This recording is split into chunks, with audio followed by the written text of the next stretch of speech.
Hey folks, all doing? Hero of Done here with your Mundus Minute on January 22nd, 2021. ESO news, luxury merchant, and gold merchant stuff, all in a few minutes. So first up, in the news. The free trial for ESO Plus is going on right now. During this time frame, you're going to be able to get full access to all the DLC game packs, including zones, dungeons, quests, and a whole lot more. In addition to that, you also get access to the crafting bag and some of the various things like the double bank space, the double furnishing collectibles, costume dyes, your education crystal storage, etc. My biggest recommendation for all folks that want to have ESO Plus and take a full advantage of it but don't want to continue on with it, store at that crafting bag as much stuff as possible. Go out to different guild vendors, buy up all the materials that you can, stuff it in that bag, because as long as it's in that crafting bag, you can't put more things into it after you lose the ESO Plus, but you can still pull things out and it won't fill up your inventory space.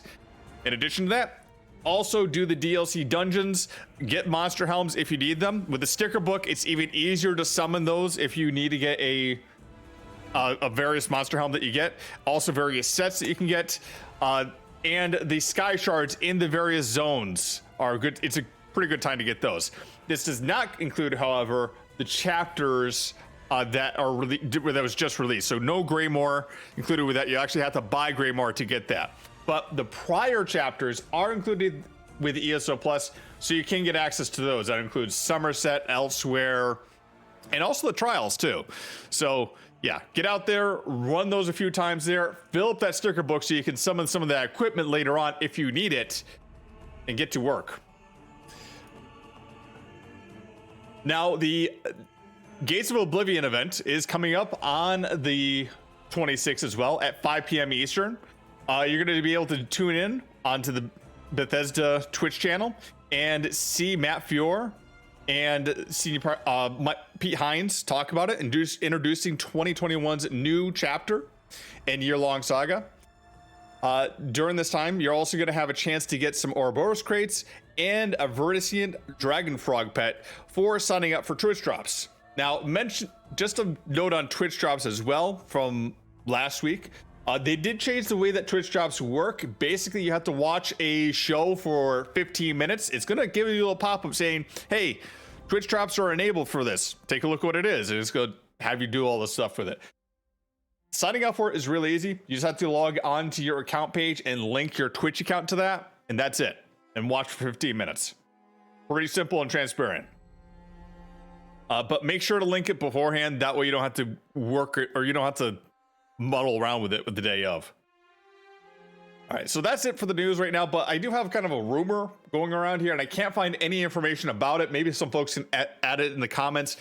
Supposedly there was supposed to be a PvP event this month. I think a lot of people were looking to last year in the events and thinking that there was supposed to be a PvP event, because I think Mid-Year Mayhem got pushed back, but I don't see any announcement for it. And typically when a PvP event does occur, they have it announced, well, any event really, it's usually announced a week ahead of time. I have not seen anything on the site, and I've asked around and I have not heard anything from any other streamers, except some rumors that have been going around in other guilds. If you know anything about it, let me know, but I don't think it's Mid-Year Mayhem. Maybe it's the Imperial City anniversary event, but again, I have not seen hide nor hair nor like anything official about this coming out. So if there's a PvP event, well, it'd be weird if it's by the end of this month here, because global release is on Tuesday, and it'd be weird to have an event the next Thursday. Yeah, so if you know anything more about it, put down in the comments for me. Now, let's take a look at the Golden and Luxury Merchant for this week. And this week in the Luxury Merchant, well, we have a bunch of signs and banners. So if you have a guild hall that needs to have some directions put in so your guild members can find it, well, this might be a time to go out and buy them, though they are kind of expensive. Now on the Golden Merchant this week, for 150k you can get an Elegant Ring, which I do see used in some Magicka builds, which is spell damage, Magicka build, max Magicka, and when you use a light attack, you reduce your health You reduced your health, magicka, and stamina cost for your next active ability by 10%.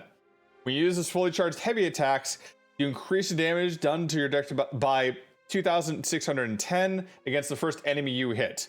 These bonuses can last up to 2 seconds and are consumed upon use. Well, weird set, but I do see this used in PvP once in a while. So if you guys are looking for that set, you can get the gold version of it out right now. Ring of the Draugr for 150k as well. Healing taken, max health, and when you take damage when you're under 35% health, you knock back all enemies in 4 meters by for 2 seconds and heal for 8,750 health. The effect can occur only once every 7 seconds. Under 35% is really dangerous territory. You're gonna get yourself into execute territory, and the heal that it gives is 8,000.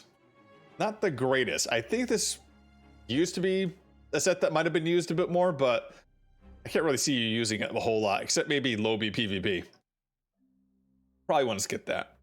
For 250k, Hagraven's Garden Ring, max health, health recovery, healing taken, and when you damage, you take damage when you're under 50% health, you summon a preservation of nature around you for 8 meters for 8 seconds, and grants major protection to you and up to 5 group members in the area, reducing your damage taken by 10%. This effect can occur once every 30 seconds.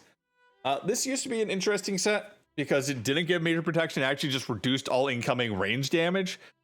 Since then, the major protection it gives, I think other folks just use wardens, to be honest. Yeah, this is another source of it, and if you're running like a really tanky group, maybe you want to go with this set, but I don't really see a whole lot of folks using it. At least not today. And then Jolting Ring, also for 250k. Max health, armor, and when you block an attack, you charge your arms, increasing your spell and physical resistance by 4,620 for 6 seconds, and causing your next bash attack to deal an additional 3,513 damage. Can occur once every 6 seconds. Well, it's an interesting set, and if you really wanted to build up some spell and physical resistance, this might be a good set for you. It really doesn't have a whole lot to stats though with that 3rd and 4th. Maybe something for PvP. I would probably say for PvE, avoid it, because a lot of folks just stack on way too much armor on their tanks, and then they don't have anything to contribute to the group really. So again, probably a PvP set with this. I would avoid it for PvE. And then the shoulders this week, Earthgore and Engine Guardian E-Pulse. Both are good sets for tanks and folks in PvP who want to keep their resources up and heals in general. Earthgore is also good for healers too. But the shoulders, you could just gamble keys and have probably a better chance of getting what you want. So that's the Mundus Minute. Hope you have a good weekend and look forward to the global event this Tuesday. See y'all in Tamriel.